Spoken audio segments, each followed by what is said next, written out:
In this video, we will be covering the largest Roman iceberg I've ever seen. We will be covering entries that range from the real Roman inspiration for King Arthur to the greatest heist in Roman history involving worms of all things. Yeah, bloody squiggly little worms. To forgotten emperors, wild plots, strange battle tactics, to some of the wildest theories about all things Rome. It is a fantastic collection of Roman theories, Roman facts, accounts, etc. So, with that being said, grab a drink. My choice today is Assam tea, and join me as we explore the ultimate Roman iceberg. And quickly before we begin, we did fantastically in the last video, but still less than 20% of everyone who watches my videos is actually subscribed. So if you enjoy these videos, please consider supporting the channel and subscribing so that you don't miss any future uploads. And obviously with this being the first tier, the entries in here might be a little more well known, and some of them might just be kind of setting everything up and painting the picture of Rome and its government and its people and leaders, etc. But with that being said, there are some very interesting entries and points and topics even in this first tier. Caligula was this Roman emperor who ruled for only around 4 years, and this was around the year 40, and in a fantastic stroke of equestrian equality, Caligula was the only emperor who planned to make his favorite horse Incitatus. He planned to make him a consul and member of the Senate. His full name was Gaius Caesar Augustus Germanicus, named after the well-known Gaius Julius Caesar. But even though this guy was named, well, you know, he was nicknamed Caligula, or Little Boots. And this name actually came from his father's soldiers, because Germanicus, from the time he was a kid, would basically join his father on these military campaigns, and he would often wear like Roman soldier gear, but you know, for a kid. And so he would wear these boots, these Roman military boots, but they were custom made, like tiny for him because he was so young, and so the soldiers started to call him Caligula, or Little Boots. He apparently hated this nickname, but it seemed to stick with him up until the time that he ruled, and obviously all throughout history up until the modern era. And as I said, he only ruled for about 4 years before being assassinated, and the reason why he was assassinated was probably due to how he acted, especially in the later years. He was, according to later historical accounts and to certain accounts at the time, quite cruel, extravagant, sadistic, irresponsible, manic, and quite perverted. He basically demanded to be worshipped as like a living god, and would regularly kind of make fun of and embarrass the Senate. And his favorite horse, Incitatus, who we mentioned Caligula had talked about making him a member of the Senate, but the horse himself had 18 servants and lived in a marble stable. He wore extravagant clothes, or you know, in the case of a horse, he wore this extravagant harness, and this harness was like perfectly crafted. It had rare gems and jewels embedded into it, and it ate all of its food from a manger made of ivory. So I think this horse was living better than most people. So yeah, needless to say, he made quite a few enemies, and so a conspiracy was started between the Roman guards, the senators, the rich, well-to-do people, and they ended up taking him out and replacing him with Caligula's uncle, Claudius. Julius Caesar. So interestingly enough, he was never actually an emperor, because he was around during the time of the Roman Republic, and with his eventual revolt and, you know, sparking of a Roman civil war, this did actually lead to the end of the Republic and the start of the empire and the first Roman emperor coming in. But Julius Caesar wasn't alive for this, and so he died being basically just the head of the Republic. And another interesting fact is that the letter C was always pronounced as a hard C in Latin. So during the time of the Romans, the name we pronounce as Caesar was actually closer to something like Kaiser or Kaiser. And you get this quite a lot in these older names. Like for example, this dog we all know and love being Cerberus. Well, actually back in those days, they pronounced it Kerberos. And I will likely kind of go back and forth between these pronunciations, if not to just mix things up a little bit. But yeah, C's, always pronounced as hard Ks, and it does change quite a bit some of the names we all might be used to. But Julius Caesar was a senator and a Roman general, and actually, in my opinion, probably one of, if not the greatest Roman general in existence. He was an incredible strategist. He outmaneuvered enemies in battle after battle after battle, and he was brave, he was rich, all of his troops loved him. And honestly, if you watch some of his simulated battles, the strategy and maneuvering involved in them is just a pleasure to watch. But as well as being a great military leader, he was also a very intelligent and renowned and successful politician. He served as consul a few times, which is kind of like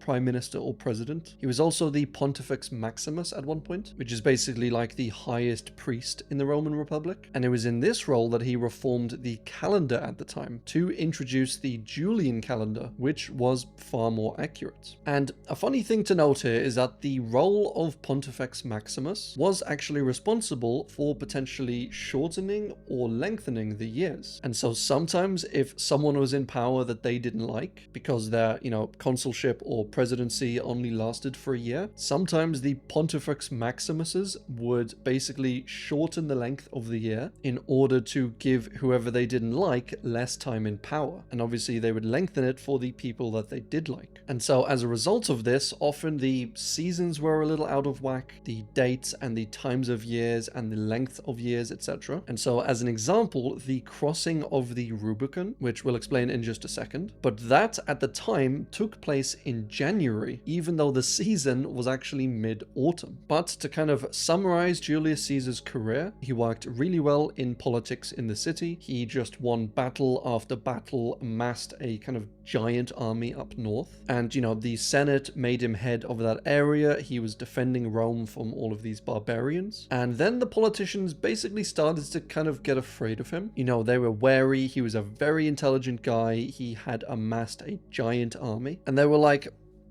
maybe we should kind of tone him down a little bit. It's a bit weird giving one man this much power. And they more or less did try and limit him. They limited the amount of soldiers or legions that he could control. They demanded he come back to Rome a few times. And it was this kind of political back and forth with him fighting against them. Until eventually the Senate put out a direct order to Julius Caesar, demanding that he disband his army, banning him from running as consul for a second time, and demanded he come back to Rome, where he would face charges of treason and war crimes. So that left the proud and powerful Julius Caesar with kind of no choice. It was either give up everything and surrender, which he absolutely wasn't gonna do, or just admit that the Roman Republic was corrupt and march on Rome with all of his soldiers. And that is exactly what he did do in his march across the Rubicon. So he marched down from Gaul or Europe. He marched all the way to the Rubicon River, and this was basically the river that divided Italy from Gaul. And so that's where the term of crossing the Rubicon comes from, because once he marched over this line, he would officially be declaring war on Rome. And he did march, he did declare a civil war, and he did end up winning that civil war. And didn't name himself emperor, because as I said, the empire didn't exist at the time, but he did have the Senate declare him dictator for life. So while he was in power, he tried to root out corruption, especially in the Senate. He made massive land reformations. He paid all of his soldiers quite handsomely. He gave Roman citizenship to quite a lot of people within the Republic. He, as we mentioned, introduced the Julian calendar, along with the month July being named after himself. And he started massive social and governmental reforms. He commissioned the building and expanding of many things within Rome. He was all in all a very active and hands-on leader. And as I mentioned earlier, he basically single-handedly took down the Roman Republic from within. And a few years later, after Julius Caesar was assassinated, there was a power struggle. Quite obviously, there was the last civil war of the Roman Republic, and this resulted in Julius Caesar's great nephew, Octavian, who was also named Gaius Julius Caesar Augustus, but people called him Augustus or Octavian not to confuse the two. But his great nephew, Octavian, won that civil war, and he was crowned the first emperor of the Roman Empire. So I think this is what a lot of people think of or imagine when they think of ancient Rome. And in this form of government, the emperor was kind of like a king. You know, I don't really want to put labels on these things because they are a bit kind of cloudy, a bit grey. Sometimes the emperor kind of ruled like a dictator, other times he was just a puppet for the Senate. But all in all, the emperor typically had more power than any individual person did in the Roman Republic. And obviously, during this time, during the Roman Empire, it was ruled by a whole string of different emperors, some great, some terrible, some insanely intelligent and effective, and some just downright stupid, some wise and gentle, some cruel and evil, and a lot were Italian, or what we think of as modern-day Italy. But there were also many Turkish emperors, Serbian emperors, Spanish, French, Croatian, Bulgarian, Syrian, German, Albanian, Lebanese, North African. And so, with all of these culture and race and characteristic changes of the emperors, as you can imagine, this role and the government fluctuated quite a bit. And the first Roman emperor, Octavian, he ruled for 41 years. He seemed to be, honestly, a pretty great leader. He didn't appear to take, like, absolute power like Julius Caesar had done. And it can be argued he kind of tried to at least give the illusion that this was still a republic. He didn't take over completely, he still kind of respected the Senate, he asked them for advice, he passed certain laws kind of reminiscent of the old republic, and during his reign he almost doubled the size of the Roman control. He founded the Praetorian Guard, which was basically like the secret service in Rome, I guess. He built a metric ton of Roman roads. He founded the Roman postal service, the Roman police service, and firefighter service. He introduced a lot more kind of beauty and architecture to Rome, you know, doing up some parts of it, rebuilding other parts, building anew some old, maybe dilapidated parts. And partly because of this and because of his rule, he was, as an emperor, quite well liked. And he is said to have said on his deathbed, his final words being, "I found Rome of clay, I leave it to you of marble," which is just so badass. But we'll cover a bunch of emperors, as I said, good to bad, kind to cruel, etc, etc. And the empire itself as a whole lasted around about 500 years until 476 AD. But there are some debates and discussions to be had about this. But their collapse was due to a bunch of internal struggles, to the empire getting so big that it kind of had to be split in two. And so you had the Western Roman Empire and the Eastern Roman Empire, which is dubbed nowadays as the Byzantium Empire. And I'm going to be summarizing a lot because this is a very deep, very complex story and timeline. But the west part of the empire, it remained based in Rome, and it eventually soon after either collapsed or transitioned away, possibly into the Catholic Church, depending on what theory you believe, but we will cover that a bit later. But the Byzantine Empire was named because it was based in Byzantium, which later got renamed to Constantinople, which recently got renamed as Istanbul, which is obviously the name we know it by today. But the Byzantine Empire never actually referred to themselves as the Byzantine Empire. They, as far as we can tell, basically called themselves the Roman Empire. Because as I said, there was an East and West divide or split. And so just in a lot of civil wars, say the American Civil War, both sides likely just saw themselves as still America, but they are maybe the true America. And so this was more or less the same. We just call them the Byzantine Empire nowadays to kind of differentiate themselves from later periods or from the Western Empire. But at the time, they spoke Latin and Greek. They were mostly of the Orthodox Christian religion, and they called themselves Romans. They called the empire they were in the Roman Empire. And after the divide, after the split of this empire, the Eastern Roman or Byzantine Empire lasted for around about 1,000 years longer than its Western counterpart, until it eventually collapsed in the 1400s during the invasion of the Muslim Ottoman Empire. But we'll cover that in more detail a little further down. And just a quick aside, this entire era is absolutely fascinating, and honestly, I've considered doing a massive, long, super in-depth video of all of these individual events and topics. So if that is something you would like to see, let me know down below. Et tu, Brute is a reference to the assassination of Julius Caesar. So after Julius Caesar crossed the Rubicon, marched into Rome, won decisively, took power, dictator for life, and then a plot slowly started to form. They said he's acting like a dictator or a king. We already overthrew the kingdom and swore there would be no more kings in Rome. And so a bunch of the Senate, a bunch of Julius Caesar's close friends, they all basically plotted to murder him. And the plan was to basically have a Senate meeting in a special area that only senators were allowed, so none of Julius Caesar's bodyguards. And it was also forbidden to bring, knives and armor and all that sort of thing. So Julius Caesar didn't really see it coming. He went into the Senate for this meeting, and suddenly he was ambushed by senators with weapons, and they all proceeded to stab him to death. Now, we don't know exactly what was said around this time, around his death, but in the Shakespearean play Julius Caesar, he says the line, "Et tu, Brute," which translates into, roughly, "You too, Brutus," or "You as well, Brutus." And this line was directed at Marcus Junius Brutus, who was kind of a protege of Julius Caesar. He was kind of like a son to him. He was a very close person. And Julius Caesar thought that Brutus, really looked up to him, really respected him. And here he was, standing over his body, having stabbed him in the side. And this is where the ever applicable "Et tu, Brute" actually comes from. Et tu, Brute?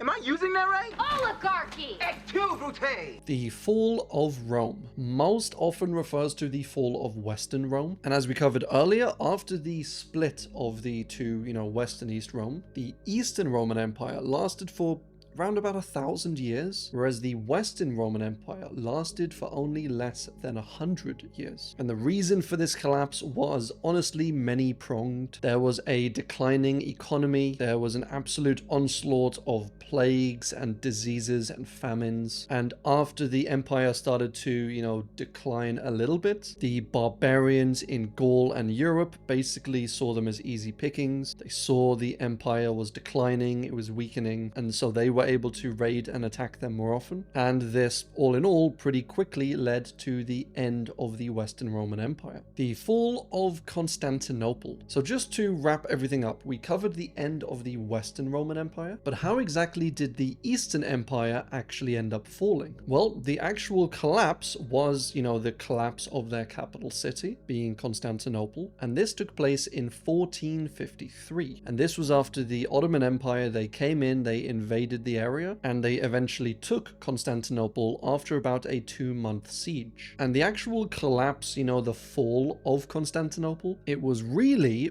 caused by the weakening of Constantinople, which happened 200 years earlier in an insane event that we will cover in just a short while. But this basically once and for all put an end to the Roman Empire, outside of some interesting theories which we'll cover later, and this introduced the new rule of the Muslim Ottoman Empire in Constantinople. The Legionnaires were elite Roman soldiers who served in the Roman army, and their discipline and training requirements were absolutely insane. They needed to be at least 17 years old, they needed a letter of recommendation to even sign up, and they constantly went through some of the most intense physical and mental training in the entire military. Most of them served for around 16 years as a default, but this was later extended to, 20 years, 25 years, and as well as being part of the fighting force for Rome, they were also builders, constructors. They were capable of building forts, roads, bridges, ports, public buildings, etc. And traditionally, if they made it 11 years into their service, the last 5 years were typically like lighter duty stuff, which is always nice to have like a semi-retirement last 5 years. And if they made it all the way to retirement, they were given a decent payment as well as land on which they could, start a family, maybe make a farm, and settle down once and for all. Nero was the 5th Roman emperor. He ruled for 14 years, and he is somewhat well known for arranging the death of his own mother, who he thought was too controlling, and also the murder of his wife so that he could go off and marry another woman, and the murder of his stepbrother. He was also quite heavily into arts, so poetry, acting, singing, dancing, putting on shows, which seemed to upset kind of a lot of people, especially the upper class, because they saw these sorts of things as basically unbecoming of an emperor, reserved for the lower class sort of people. And secondly, they were just really expensive and cost the empire a lot of money. But because of the shows he did, because he was around, the lower class a fair amount, he seemed to have a decent, for lack of a better word, media presence. And so he was actually quite well liked by the public and the lower class. But eventually the Senate kind of rebelled from his rule. Nero was declared an enemy of the state and sentenced to death. And he eventually did flee Rome and, put an end to himself, with his death creating a power vacuum and leading to several civil wars. Spartacus. No, I am Spartacus. Nay, brother, it is I who is Spartacus, and I require oats, brother. But Spartacus was an interesting figure in the time of the Roman Republic, and from the evidence that we can gather, he was likely born into a tribe called Mede, which is roughly around Macedonia, Bulgaria sort of region, and he did actually serve in the Roman army as a soldier before he was taken prisoner, stripped of all of his rights, and sold as a gladiator slave. And we all know and love the movies and TV shows well enough of Spartacus there fighting as a gladiator, and this was actually before the Colosseum in Rome was built, so he would have likely fought in something called the Circus Maximus, which is Latin for biggest circus, which it was pretty big. But Spartacus himself was basically in the heavyweight division of the gladiators, or what were known as the Murmelos, and he would have carried a large heavy shield, a straight sword called a gladius, which is obviously where we get the name gladiator from. And years after going into slavery, Spartacus, as well as around 70 other gladiator slaves, they decided to rebel against the Roman Republic and to fight for their freedom. So while they were in this gladiator school, where the gladiator slaves basically lived, while they were in here, one day they surprised the guards. They, bonked them over the head. They took their weapons, took their armor. They raided the entire school. They took poles and metal knives and random bits of metal, just basically anything they could find that could be used as either armor or weaponry. Then some Roman guards were sent to quell this rebellion, and the gladiators defeated the Roman guards and then basically upgraded all of their stuff. They took the weapons of the Roman guards, their armor, and so they did this bit by bit, and after only 2 years they had amassed some force of like 70,000 people, with a lot of them being kitted out in Roman military gear. And obviously the gladiators were some of the best fighters in the entire nation, which meant they were more or less an elite fighting force. And on top of that, Spartacus was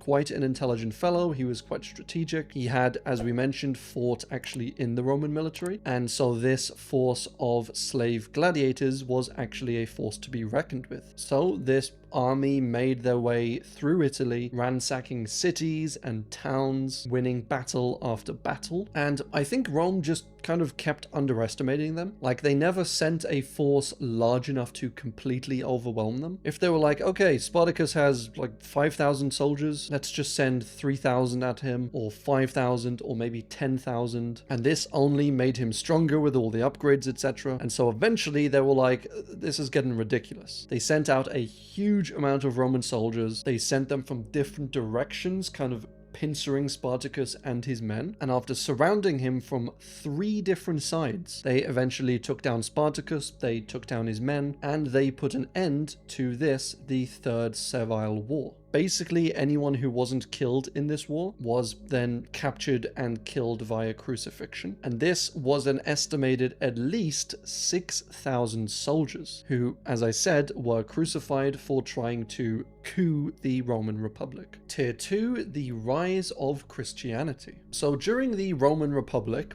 obviously, Christianity didn't really exist. So everyone more or less worshipped various gods, such as Jupiter, Minerva, Juno, Mars, Venus, etc. And they also had, tiny little sprinkles of other religions. There was a bit of Judaism, a bit of paganism, some believers in the Greek gods or in the mystery or unknown gods, which we'll explore in full a little further down. But fast forward to the year 0, Jesus is born, he goes through his life, he's, as you all know, crucified. Then people start worshipping him, they start following him, and Christianity kind of gets developed as some sort of a religion. It's a very small following at this point in time, and right at the start, a lot of people saw it as just an offshoot of Judaism. So they weren't Christians, they were Jews, but like a different type of Jew. And at first, as you all might know, Christianity and Christians were kind of shunned.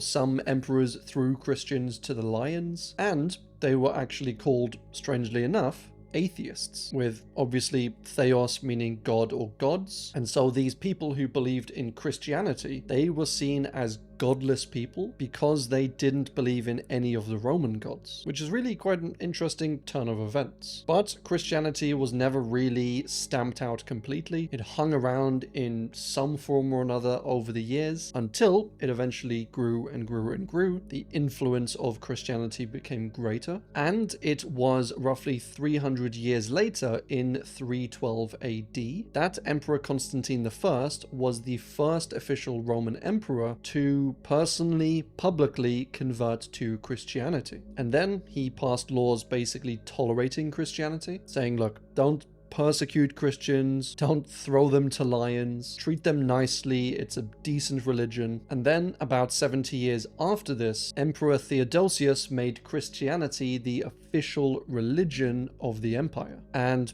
that was kind of it. Christianity grew alongside the empire as the empire became stronger and stronger, pushed out to more and more lands across Europe, Asia, Africa. So did Christianity. It was spread to the European barbarians, it was spread up to the Britons, and to Northern Africa, etc., etc. And it's funny how they kind of helped each other in a way. Christianity kind of needed the Roman Empire to spread out. The Roman Empire did all of the fighting, took all of the lands, spread the influence, which I'm sure Christianity appreciated. And also the Roman Empire kind of needed like a unifying ideal and religion. And this was, for the most part, found in Christianity. The Roman Dictator. So this is just a quick entry touching on something that we covered earlier, and that was Julius Caesar declaring himself dictator for life. And while this does seem like an abuse of power, which it kind of was, honestly, but just the word and role of dictator was something that was kind of common in the Roman Republic. If you call someone a dictator nowadays, it's like they've forced their way in, they've taken complete control, complete power, and they can't be questioned, they can't be kicked out. And that really wasn't what a dictator was like in the Roman Republic. Dictators were basically voted into power, and they were given particular term limits. They were tasked with serving often a singular issue, and once they had solved that issue, they would no longer be dictator. So they were kind of like the Meeseeks from Rick and Morty, where, say for example, Rome was being invaded. Instead of having to go through all the votes and the elections and that sort of thing, maybe the Senate would just,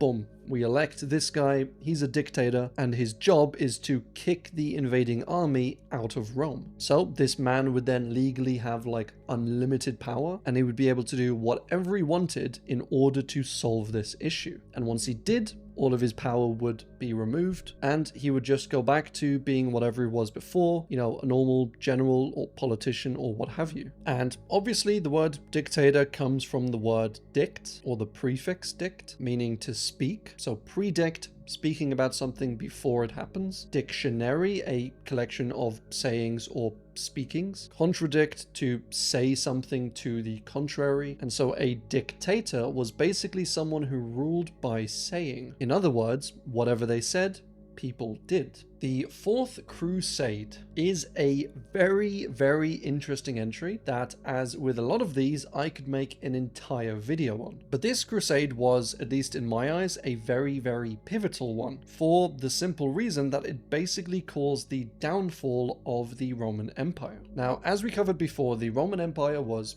quite big, and then it divided into the West Roman Empire and the East Roman Empire. And while the Western Empire slowly collapsed like a flan in a cupboard, the Eastern Empire lived on until they were eventually taken over by the Ottoman Empire. But as I mentioned before, a big reason as to why they were able to be taken over was that they were massively weakened during this Fourth Crusade. Now, these crusades done by the church at the time were often targeted at like the Holy Lands. So, you know, their goals were fighting for Christianity, pushing back the Muslims, reclaiming the Holy Lands for themselves. And this crusade initially was no different. The crusade was started by Pope Innocent III, which that was literally his name, but it was started with the intention to secure and recapture Jerusalem and to drive out the Muslims as well as to attack Egypt. But that is not exactly how things ended up going. You see, the leaders of this crusade kind of had an arranged deal with Venice, where Venice would create all of these ships, enough ships to take all of the crusaders over to the Promised Lands. And obviously before they set sail, the crusaders would pay the Venetians. So they kind of set up like a pre-order of ships. But when the time came for this crusade to start, they realized that a lot of the crusaders had either hitched rides from somewhere else, or they had left from another city, another port. And so the amount of people who showed up to leave from Venice was a lot less than they had initially expected, which meant that Venice had made a lot more ships than they needed. And obviously anyone who left from other ports not in Venice, or who hitched a ride on another boat or some other form of transport, they obviously weren't going to pay Venice for a ship that they weren't even using. So Venice basically got screwed out of a ton of money. So since they weren't able to get their money, Venice basically just said like, look,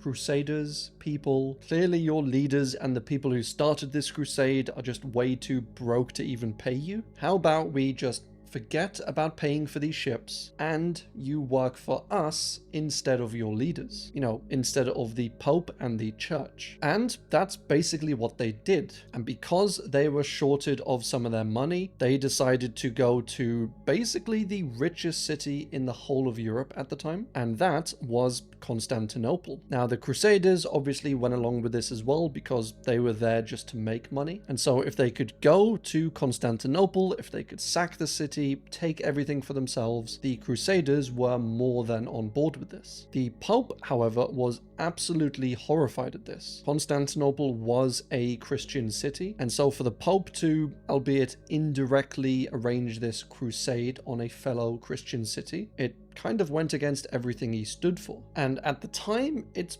kind of hard to state how incredible Constantinople was. It was super beautiful, well constructed, it was immensely rich, and it was super advanced. And at the time, Constantinople was basically defending themselves from the Muslims, but they never bothered to defend themselves from a crusade, because this was more or less the last thing they expected from the Pope. It was sheer and utter madness, and the surprise of it was partly at least why the crusade was so successful. The Crusaders ravaged and attacked and sieged the city. It fell under Venetian control, and the Crusaders, as you can imagine, got quite wealthy off this crusade, with them destroying a lot of the city, confiscating gold, jewelry, items, money, and taking a lot of the land and divvying it up among themselves. The Pope excommunicated or basically kicked out of the church all of the Crusaders, and so at this point, the Eastern Roman Empire was basically no more. The citizens of Constantinople fled. They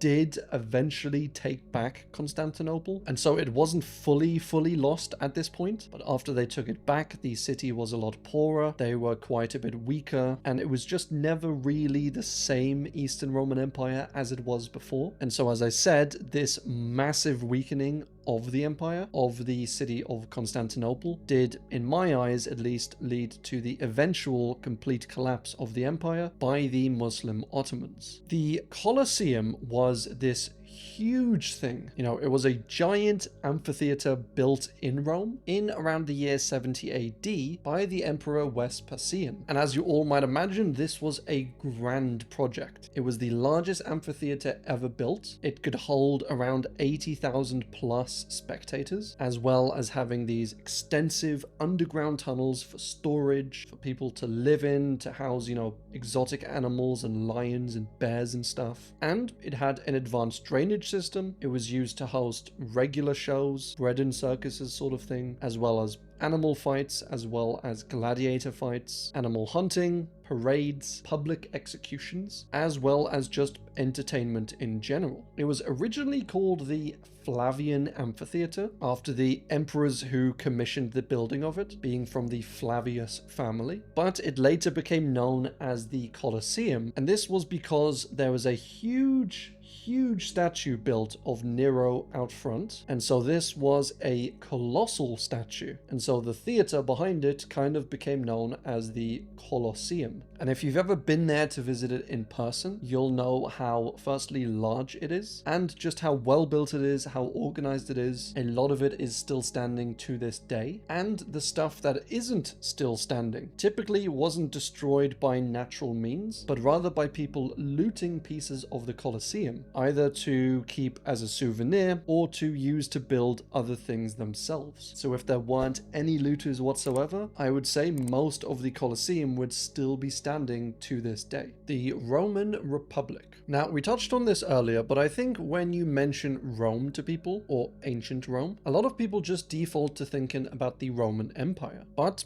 in my opinion, the Roman Republic, at least, you know, in its golden years, was absolutely fascinating. But the Republic was formed in roughly 509 BC when Lucius or Lucius Tarquinius Superbus, as well as many others, revolted against the king and the kingdom, as it was a kingdom before this, and they overthrew the king, ended the kingdom, and introduced the Republic. And the Republic obviously was designed to kind of spread out the power more evenly, which is kind of, interestingly enough, a similar power struggle to what happened with America and Britain. You know, they were annoyed that a lot of the power was just with one person, so they founded the Republic and spread out the power between like the Senate and the politicians, and then different consuls, all with various term limits, and they kind of had to agree, as they could all, you know, veto each other in different ways. And I think it was a very good attempt. And while it wasn't the first republic in the world, it was, I think we can all agree, probably the most influential, and it did last for roughly 500 years until the Roman Empire came in. And if you look at the size of the land, or like area of control, if you compare the Roman kingdom to the start of the Roman Republic, and then mid-Roman Republic, and then the end of the Roman Republic when it becomes an empire, so much of the size of Rome was developed during the Roman Republic. And what's also kind of funny is that the Roman Senate existed in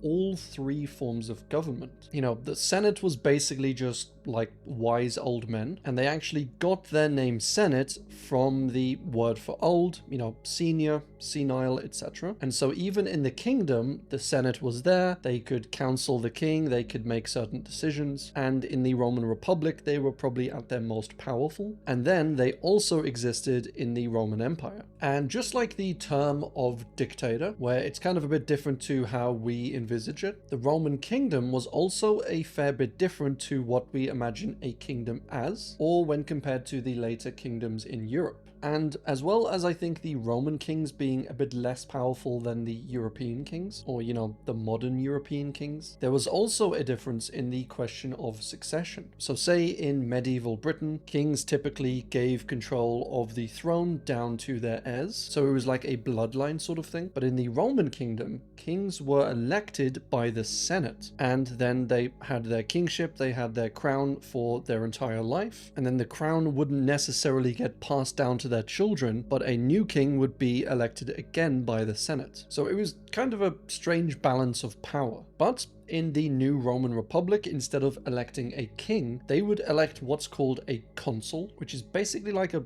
prime minister or president sort of thing, and they would serve a term of 1 year. And they would also at the same time elect another consul. So each year you would have 2 consuls, both in charge, and they would take turns being fully in charge, with the other consul always able to veto what the other one was doing. So you kind of had to play a little bit, friendly in a way. If one of the consuls was in charge for a month and he started doing things that were like completely insane, then the other consul could just veto everything he did. And also you wouldn't want to start doing insane or controlling manipulative things, because in 1 month's time the other consul would be in power and they could just do the same things back to you. So if you remove like all of the corruption and backhanders, etc., it was probably a pretty well thought out and balanced system. And all of this kind of makes sense as a political system, and it's actually where America got a lot of its inspiration from. The founding of the American Republic, where you divide the powers out and you can't have, for example, the president firing senators or judges, and the president gets to choose certain people in certain positions, but only after they've been confirmed by the Senate. The Senate can in turn kind of fire or impeach the president, but only typically with a supermajority and with agreement from the House. Also, the judges, so like the Supreme Court, can reverse some things that the president has done. And so this whole massive balance of power is kind of what the Roman Republic was going for. And obviously, as with America, this wasn't a perfect system. Like, it didn't always work. And in the Roman Republic, there was still a ton of corruption. There was sneaky plots going on. There were backhanders, payoffs, which is partly at least what led Julius Caesar to revolt against the Republic. In the early days of the Republic, both of the consuls were typically men of high standing, people from rich, well-to-do families, and these were called the patricians. They all were kind of elite, well-educated, came from the same Ivy League schools, much like you have today outside of a few people. But in the year 367 BC, so after around about 150 years, the plebeians or the common man kind of got the ability to become consul. And so a law was passed saying that at least one consul in every year must be a plebeian. And we touched on the Roman role of dictator a little bit earlier on, but there was also another role in government called the role of censor. And when I saw this word, I immediately thought of censorship. So I thought the person in this role might have been in charge of like silencing people or shutting certain people out of discourse. But no, initially at least, the person in this role was just in charge of making the census. So, we have one in the UK. I'm sure there's a census in America of some kind, but this was basically just a list of everyone who lived in the country and where they lived and like 1 or 2 other details about them. And in the Roman Republic, they made one of these every 5 years just to kind of keep track of the size of the population, the size of the empire, or the republic in this case, and to see who was living where, just to, keep track of things. And that was the role of the censor. But eventually this role started to kind of change in responsibility, started to grow in power, and the person making the census could see who was poor, who was rich. Maybe they had this one guy who was a little bit crazy, who was very poor. They knew these social facts about them, and so they were actually able to remove certain rights from this person, either preventing them from voting or preventing them from speaking in public, in the Roman public square sort of thing. And this is where we get the idea of censorship from. So a phenomenal part of Roman history, I think. Not enough love is given to the Republic, in my opinion, but it is a very exciting time if you want to read and learn about it. Cleopatra and Caesar, or Caesar. So let me paint you all a tale of history. Julius Caesar, as we all know, crosses the Rubicon, starts a civil war, and then during this civil war, he fights off basically the whole of Rome, or, the city guards, that sort of thing. And he also fights off a few other people. And these are people either vying to, return the power to the people, fighting for the old republic, or, like Julius Caesar, fighting to grab power themselves. And one of these people he fights is a man man named Pompey. And Pompey was a very close friend of Julius Caesar's. He was a close associate. He had actually formed a secret political alliance with Julius Caesar many years ago. And this was between Julius Caesar, Pompey, and another man named Crassus, and between them they formed the first triumvirate. Tri being three, it was just these three dudes and their secret alliance, and it was like a behind the scenes, you know, you fight for me, I fight for you, I push through some of your policies, you can get some money or some backhanders this way. And so Julius Caesar himself wasn't immune from this corruption in the Roman Republic. But that was all in the past. Pompey had since gone against Julius Caesar, and after some fierce battles between the two,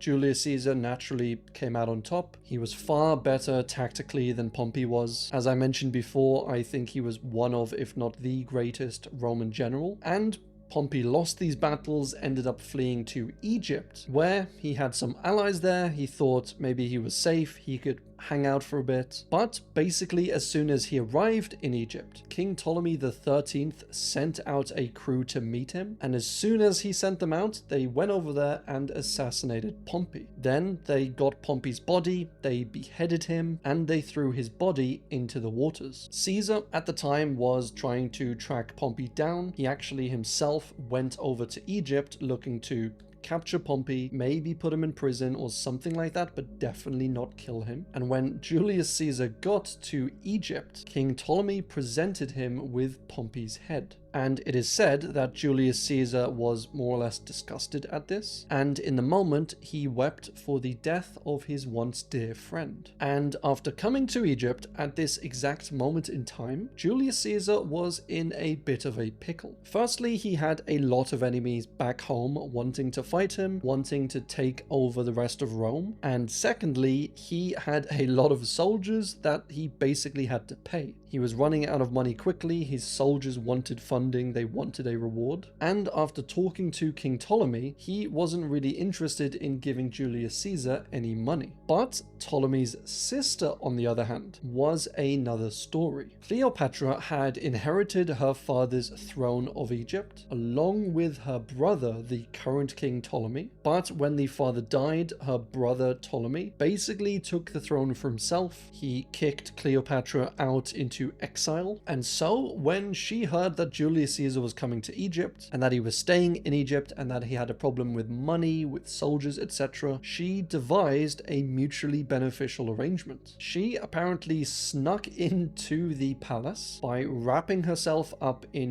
these rugs, and then the rug was delivered to Julius Caesar, and then she unrolled herself and ta-da, I'm Cleopatra. And apparently it was love at first sight. Cleopatra was 21, she was very intelligent, she was ambitious, she was madly attractive, and was a very strong-willed and determined woman. And Julius Caesar, although not young at 52 years old, was, as we all know, incredibly intelligent. He had a great military and political background, and was arguably the most powerful man in the world at the time. And apparently, he was quite handy with the ladies. Bit of a schmoozer, this Julius Caesar. And she needed help overthrowing her brother and claiming Egypt for herself. He needed financial help. He needed to fund his soldiers. And they both benefited from this alliance between Rome and between Egypt. So if they succeeded in this would be like a win-win-win proposition. So as I said, the pair kind of fell in love, they fell in lust, and they spent a bunch of time partying, drinking, dancing, marrying on. And this was like a pre-marriage honeymoon sort of thing. And eventually a war was started between King Ptolemy and Julius Caesar. Cleopatra obviously funded and backed Julius Caesar. And as you might expect, Cleopatra won that war and she was crowned Queen of Egypt. King Ptolemy was killed during this war, and not long after this, Cleopatra gave birth to Julius Caesar's son, who she named Ptolemy XV Caesar, who was often known by his nickname of Caesarion, which isn't related to the Caesarean section or C-section, even though they do sound similar. And when Julius Caesar went back to Rome, he won this civil war. He had complete control over Rome. Cleopatra had complete control over Egypt. They were both lovers, allies. Their son was kind of like the best of both worlds. You know, he must have had some fantastic genes, some fantastic DNA, and he was split between two of the most powerful powers in the Mediterranean. So nothing could go wrong until something went wrong. And as we all know, Julius Caesar was assassinated while Cleopatra was actually visiting him in Rome. And so without her partner in crime, she was kind of a little bit lost. She did quite soon after find another powerful Roman, and she had picked a winner in Julius Caesar until he was assassinated, and she thought she had picked the right man in Mark Antony before he ended up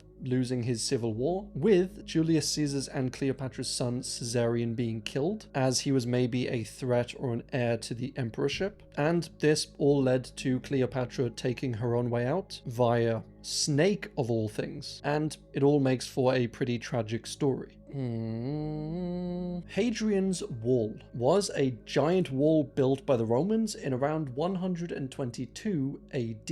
And this was for a few reasons, but mainly to keep the barbarians out of the Roman settled areas of Britain. And it's honestly one of the wildest Roman projects ever attempted. So the Roman Empire at this time basically spanned a bunch of the Mediterranean, so like the Middle East region, North Africa, Spain, obviously Italy, and went as far north as Britain, and more specifically almost what we call Scotland in today's land. And as we all know, even in today's world, Scottish people are a little bit feisty. They're a bit like the Irish in that regard. But back in the day, these barbarians were crazy, they were aggressive, and they didn't really back down from the Romans. So while the south of Britain was, being colonized by the Romans started to set up little settlements, little towns and cities, but they couldn't quite conquer the entire island. They pushed more and more and more north, eventually realizing they couldn't really push any further. And then around the time of Hadrian in roughly 122 AD, they realized they couldn't even hold the land that they had pushed to. There was constant raids on the settlements and on the Roman forts, and this led to Hadrian having the idea, when he came over to visit Britain, of building a great wall, basically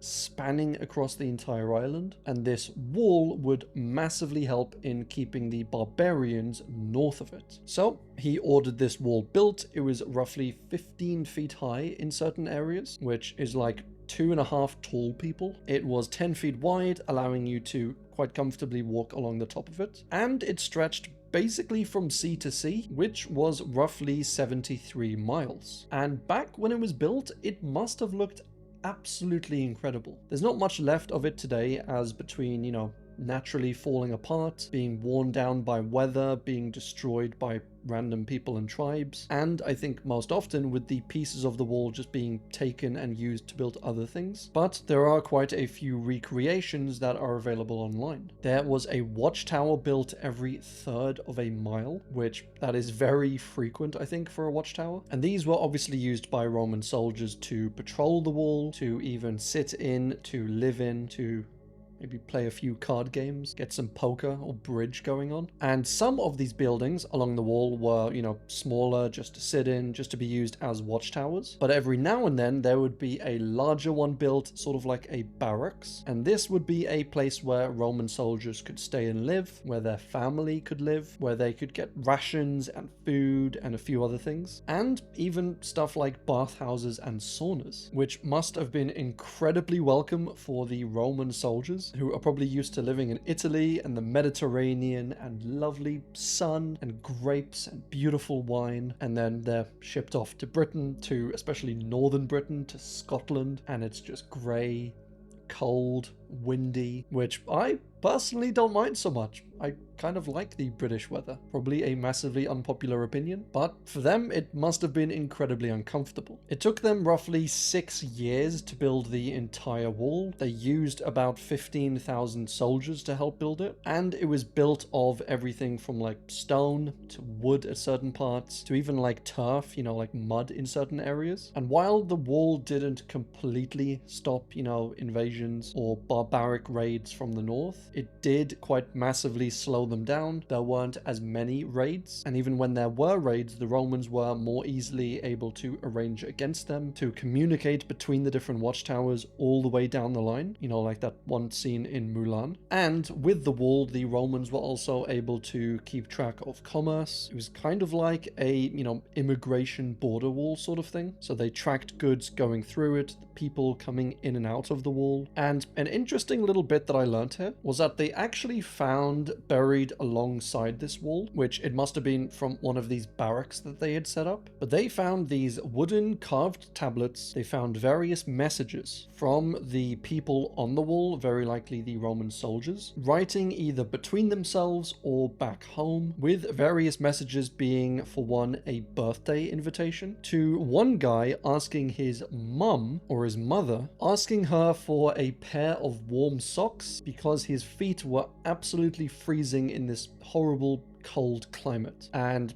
I guess some things never change. High quality socks are always a good present. But considering it's been almost 2,000 years since it was built, and with a lot of it being dismantled, you know, manually from people looting the stone and the rock and the materials, a decent chunk of it is still standing. And I guess that's just a testament to the insane engineering skills of the ancient Romans. Pax Romana, Latin for Roman peace, refers to a time period from 27 BC, or the end of the Roman Republic, all the way up until 180 AD with the death of Emperor Marcus Aurelius. And it was named this because it was a time of relative peace. And yes, there were still wars going on. There was still, you know, corruption and equality, etc. But when compared to the insane infighting and civil wars that took place before and after this period, it really was, in comparison, quite a quiet time. Before this, you obviously had the Roman Republic and the corruption and then the civil wars that Julius Caesar spurred on. And then, after the death of Marcus Aurelius, you have his son Commodus become emperor, and when he's assassinated, the entire empire just falls into absolute chaos. There are civil wars left and right, multiple people vying for control. And so, as I said, this relatively peaceful period was a time in which Rome grew its control, it grew its empire, it grew the size of it, it became more wealthy, spread its engineering and scientific and mathematical ideas and discoveries, and it was a pretty good time. I mean, probably. I wasn't exactly there, but I feel like after reading this, I was kind of there in spirit. Boudica was a queen, but not of England, because England wasn't united back then. In fact, it wasn't even called England then. But we'll just use the Roman name for this island, Britannia. But she was the queen of the Iceni tribe in eastern England. And this was obviously at the time of the Roman occupation of Britannia. And Boudica's husband at the time, King Prasutagus, and I'm probably butchering that name, but he sadly died. But before he died, he left his entire kingdom to, firstly, his two daughters, and also he left it to Emperor Nero. And this was meant kind of as a goodwill gesture, like, yes, I leave it to my daughters, it's all theirs, but also I leave it to Emperor Nero. So that's supposed to stop the Romans coming in, invading, attacking them, and it sounds like a pretty decent goodwill gesture. But after this king died, the Romans didn't really honor this goodwill gesture. They came in, they took all of the Icena land for themselves, and they flogged Boudica and her daughters. So yeah, massive Roman L with this one. And Boudica, being the queen that she was, didn't really take this lying down. She gathered all of her forces, united her queendom, and got the support of a few allied surrounding tribes. And they basically just went on a warpath to all of these Roman settlements. It was a massive, swift, violent series of attacks. First, she attacked Camalodunum, or modern-day Colchester, at which she killed thousands of people and burnt the entire settlement to the ground. Then she moved on to Londinium, obviously modern-day London, and this was a fairly major Roman settlement, but she again killed everyone there and burnt that to the ground. Then she and her people moved on to Verulamium, or modern-day St. Albans, and destroyed that as well. So yeah, the Romans were having a lot of what they had just built in the last few years. You know, they came over to Britain, they were building these lovely settlements, and then one by one Boudica was just going in there, ravaging the whole place. all because they didn't keep their word to them, and they basically embarrassed Boudica and her queendom. The Roman governor Suetonius Paulinus, who was in Wales at the time, eventually got word of these attacks, and so he made his way down to meet Boudica. And even though Boudica's forces numbered into the tens of thousands, possibly hundreds of thousands, or at least over 100,000, so they outnumbered the Roman army in Britain by quite a bit, but even still, the Romans won this battle, obviously thanks to their advanced formations and battle tactics and discipline, and their advanced weaponry and armor. Boudica was defeated, many people were killed, and soon afterwards, Boudica herself ended up dying. The Romans obviously continued to rule Britain for quite a while afterwards, but this was an example of a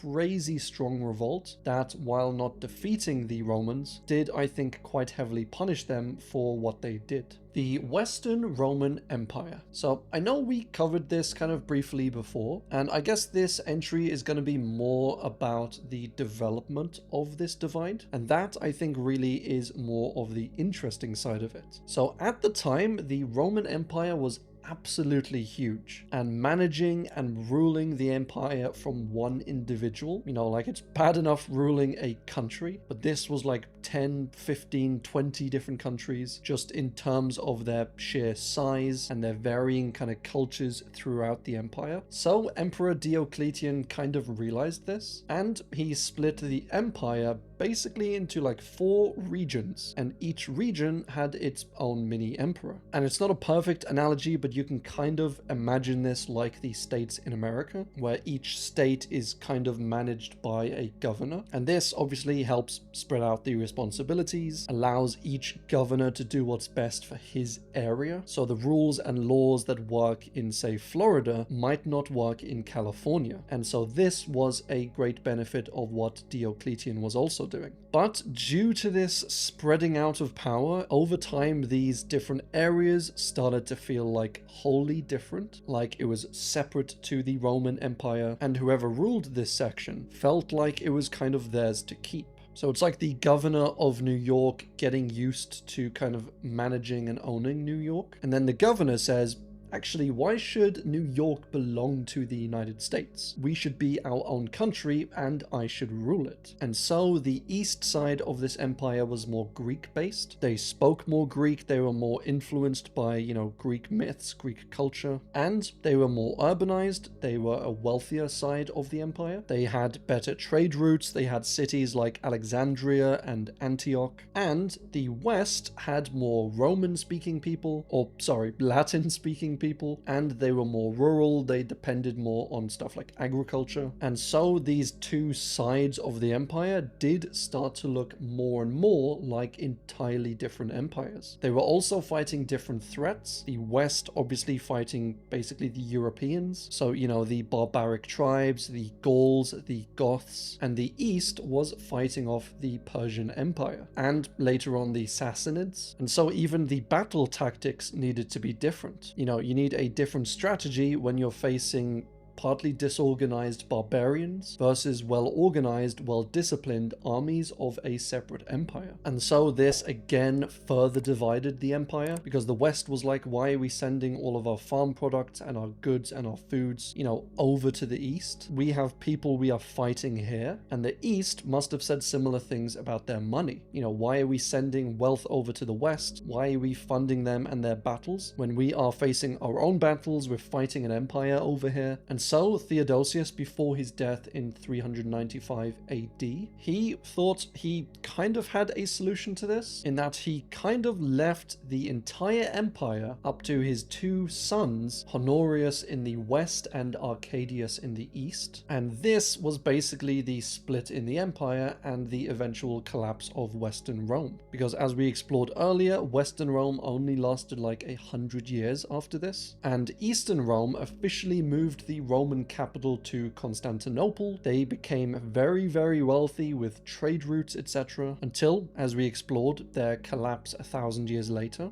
But in the west, that side of the empire just got slowly weaker and weaker over the next few years, until eventually 14-year-old Emperor Romulus Augustus was just deposed when the Germanic chieftain Odoacer basically killed Romulus's father in battle and then just marched his way into Rome, told Romulus to stand down, and he did, and Odoacer was crowned the very first king of Italy, and the Western Roman Empire was no more. The 5 good emperors refers to these 5 emperors: Nerva, Trajan, Hadrian, who built the wall, Antoninus Pius, and Marcus Aurelius, who ruled in total from 96 AD up until 180 AD. Now, they were called the 5 good emperors because they ruled during the Pax Romana, so, the time of relative peace. But these 5 were also just pretty good dudes. They were in general fairly sensible, fairly good at what they did, and they were quite unlike some insane, some cruel leaders that came before and after them. We are looking at you, Commodus, but we'll quickly touch on all of them just a little bit. Nerva stepped into the position after the previous emperor Domitian was assassinated, and he was more or less handpicked by the Senate. He did a fairly good job. He only ruled for 2 years, and then he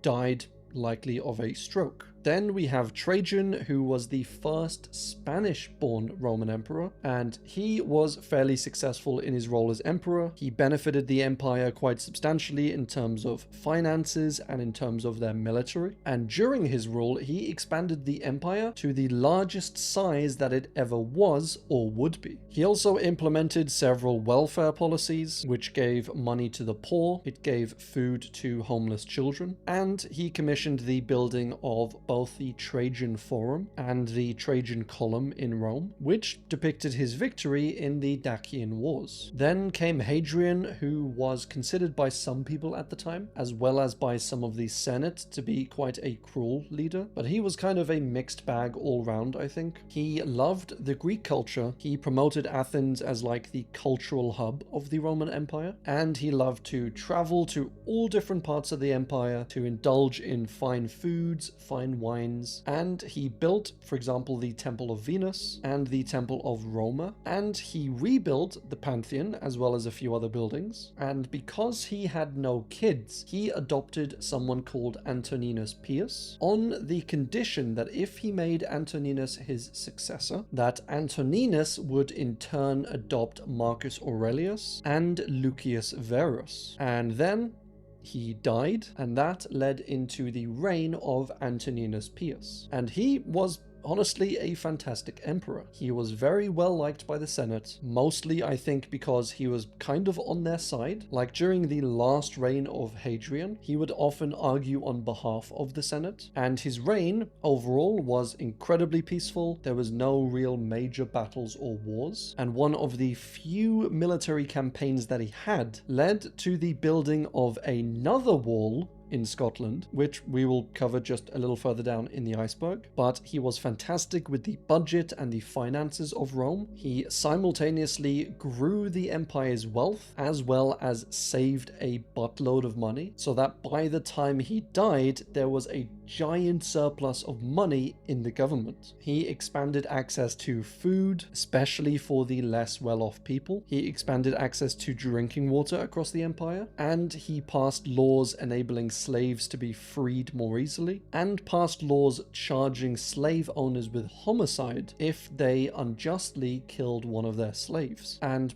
as to his word, he did adopt Marcus Aurelius and Lucius Verus, and after Antoninus died, both Marcus and Lucius ruled as co-emperors. Now, the two kind of co-parented Rome for like 8 years until Lucius died of the plague, and then Marcus ruled alone for the rest of his rule. But my lord, I could very well do a complete 2-hour video on Marcus Aurelius alone, as he was just a fascinating individual. Marcus is often cited as being the philosopher emperor, and we will explore him a little more fully down below, but for now just know that he was wise, he was into boxing and philosophy, and he was into studying, academics, which at an early age led him into the philosophy of Stoicism. And this philosophy basically informed his entire personality, his entire rule as emperor, and this Stoicism led to him being quite loving, quite caring, quite accepting of fate and nature, but also strong, very logical, disciplined, kind, and extremely hardworking. And a lot of his thoughts and ruminations during his rule were actually written down in his personal diary, which is now named Meditations by Marcus Aurelius. And interestingly enough, he actually instructed for these meditations, his personal diary, to be destroyed upon his death, because he wasn't writing it for anyone else. He wasn't trying to teach anyone or to instruct them or to keep his legacy. He was writing it for himself. It was his personal diary, and it kind of helped him go through the day to keep his mind solid, straight. But obviously after he died, the people didn't listen to him, and so the book has survived to this day. So definitely check it out if you want to read. It's quite a small book. You can kind of glance through it. And those were the 5 good emperors. The Punic Wars were these 3 wars during the Roman Republic between the up-and-coming Rome, obviously, and the Empire of Carthage. Now, I went over this in quite a bit of detail in my alternate history iceberg, but Rome at the time was strong, but they just weren't as strong as the massive empire that they would later become. And Carthage was very, very strong, but they were more intent on, merchanting, on earning money, on setting up trade routes and trade deals, and they weren't just out there invading everyone and anyone. And due to these trade routes and their incredible navy, especially in the Mediterranean, they were a very wealthy nation. And it's honestly quite a shame that they're not mentioned or talked about more often. But the First Punic War was over a dispute of the island of Sicily, which is more or less south of the mainland Italy, which at the time Carthage did have control over, but they found that the Roman forces were, slowly encroaching on the island. They were pushing past their borders, and so Carthage was like, we can't have this. And a war was started. And even though Rome didn't even have a navy at the time, they just had a few ships, a few boats lying around, due to their superior ground forces, their superior army, they were able to win this First Punic War and secure Sardinia and Sicily for themselves. And the Romans, who, I'll say it again, at this time didn't really have a navy, they basically captured one of the Carthaginian ships and they took it back to Rome and basically reverse engineered it. So, took it apart and was like, oh, okay, this is how you build a ship. And then within 3 months, they pumped out like 300 of these ships, round about this size. And so they were basically able to compete with Carthage, a nation with one of the greatest navies in the entire Mediterranean. So massive props to Rome and their ingenuity on this one. They were so damn efficient. And on top of that, because the Romans knew that they weren't really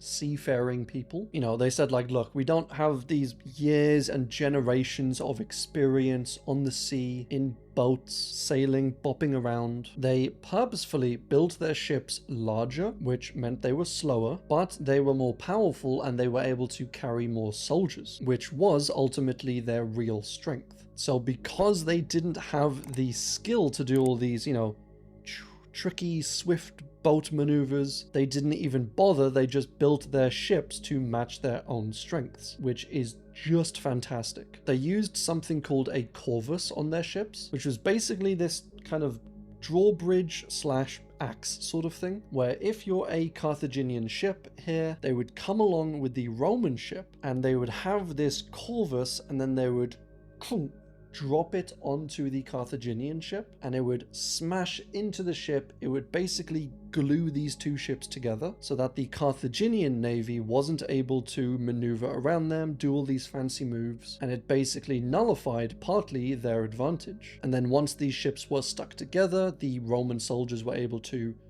cross the little bridge, get onto the ship, and they won quite a few battles that way. And so within just a few years, they learnt how to build these ships through reverse engineering. They pumped out 300 massive ships, they custom made them for their own strengths, and they beat the Carthaginian navy at their own game. God, I love these guys. But 23 years after this, Carthaginian general Hannibal planned to, and actually did, cross the Alps with his Carthaginian army and invade Italy from the north, which is not what Rome expected. I mean, look at this journey. You would expect, and Rome did expect, Carthage, who was a lot closer to Rome on this side, and they had just a sea between them, and they had a lot of their strengths in the navy, etc. A normal person would expect Carthage, if they were going to attack from like here or here or here, but absolutely not to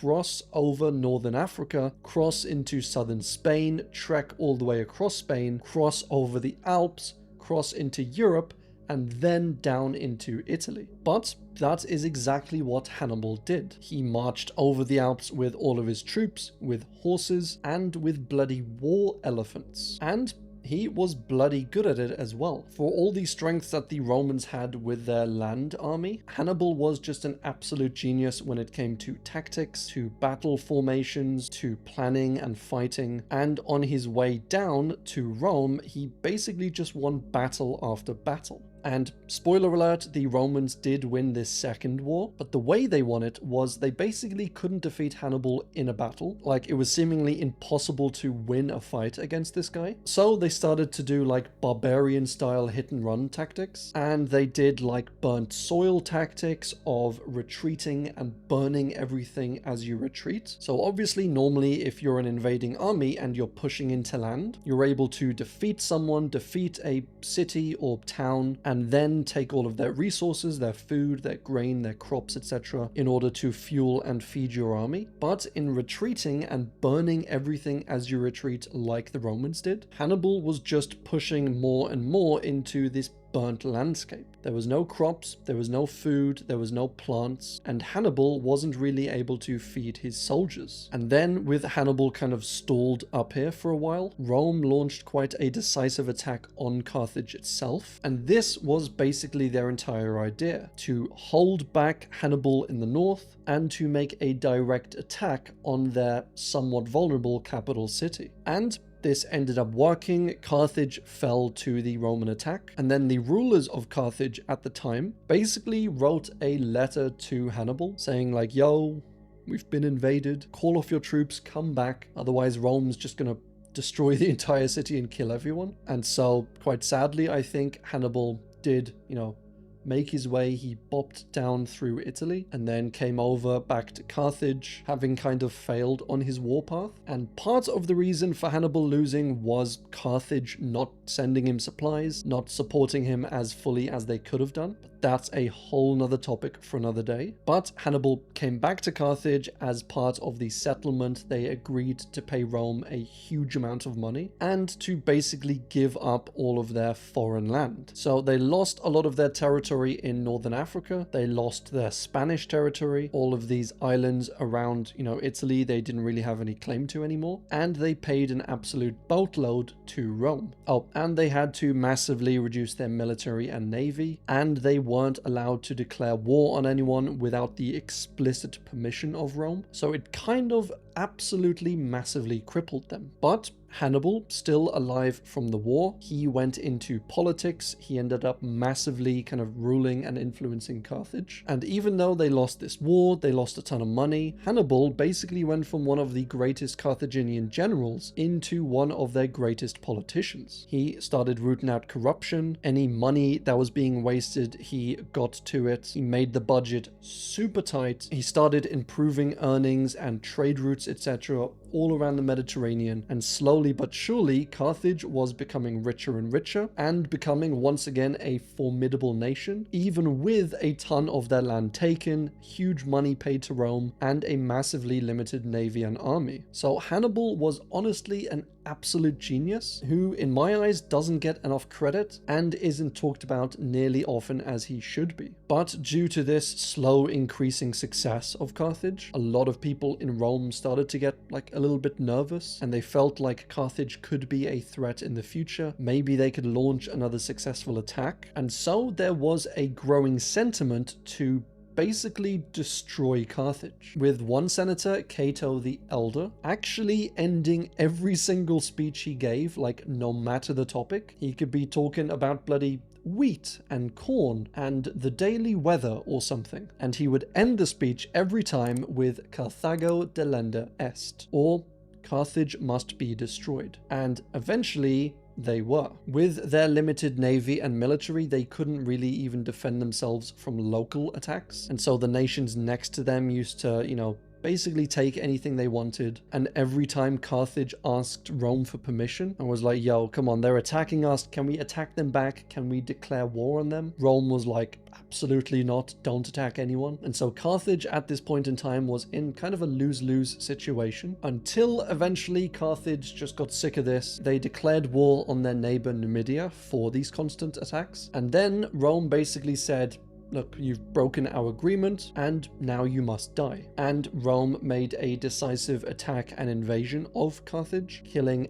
absolutely everyone in sight, an estimated 750,000 soldiers and civilians. And it was only on the final day of this attack that they started actually sparing people, and they spared about 50,000 people in the end. And instead of killing them, they just sold them into slavery. So Jesus, what an absolutely rough time. And that was the final Punic War. 100 years later, Rome rebuilt Carthage as, wait for it, Roman Carthage, which, yeah, creative name, I know. And this was by none other than our main man, Julius Caesar. So a fascinating subject, as I said before. If you like this stuff, definitely go check out a video or two or a documentary covering it, as I promise you, you will not be disappointed. Hey, whoa, new camera angle. But that is the end of part 1 of the series. I may or may not have forgotten to record this outro for the previous video, so I'm recording it now. In the first 2 tiers, we've covered a lot of the more basic stuff, I would say. And so in these next videos, things will get stranger